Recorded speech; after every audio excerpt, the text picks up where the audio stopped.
Not trying to be in there, not trying to be cool.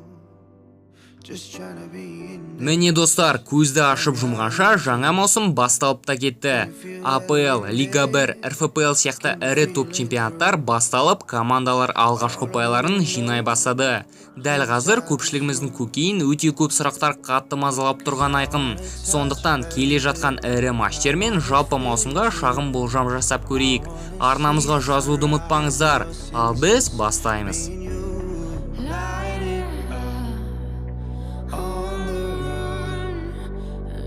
Make love tonight, make it up, fall in love twice.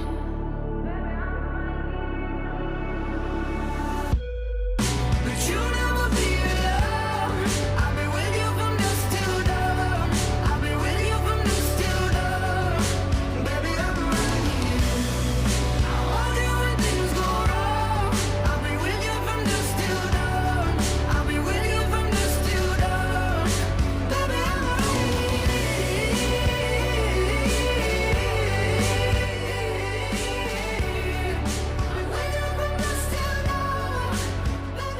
Ең бірінші көптеп келіп жатқан аудиториямыздың сұрағына жауап берейік. Неге бейнероликтер өте сирек шығып кетті?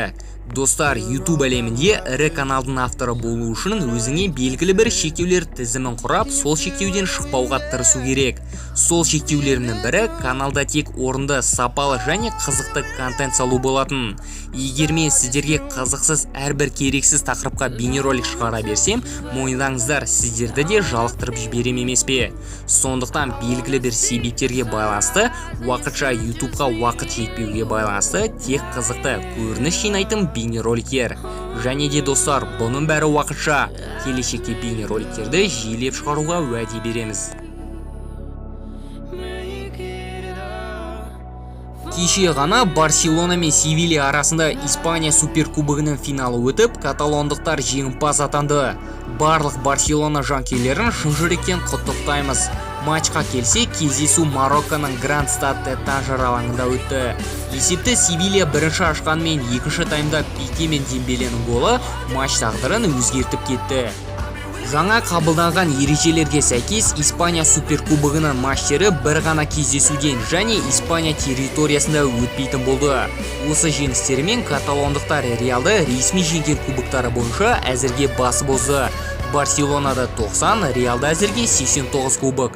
Кім білер, ертең түнде есеп қайта теңесер.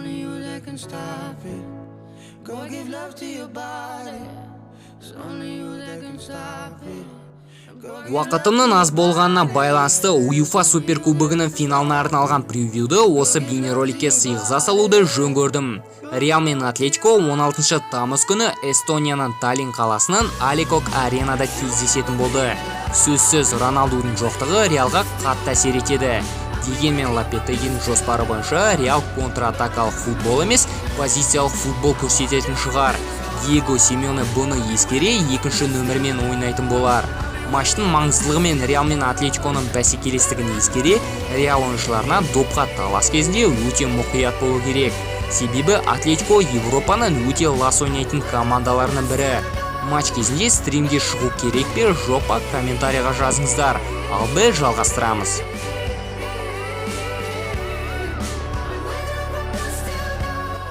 Топ чемпионаттардың бірең сараңы басталып та кетті. Ла Лига, Бундеслига, Серия А сияқты лигалардың басталуына өте аз уақыт қалды.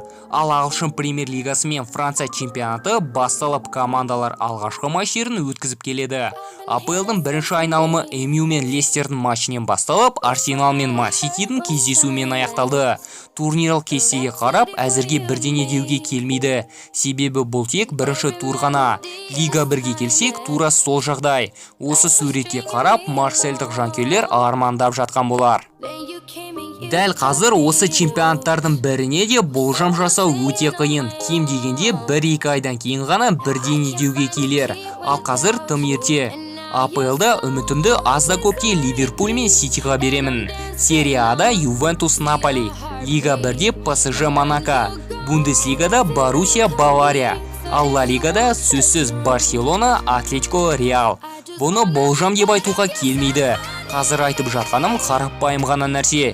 Сондықтан чемпионаттар басталып алғашқы 9-10 матчтен кейін ғана міндетті түрде болжам жасайтын боламыз.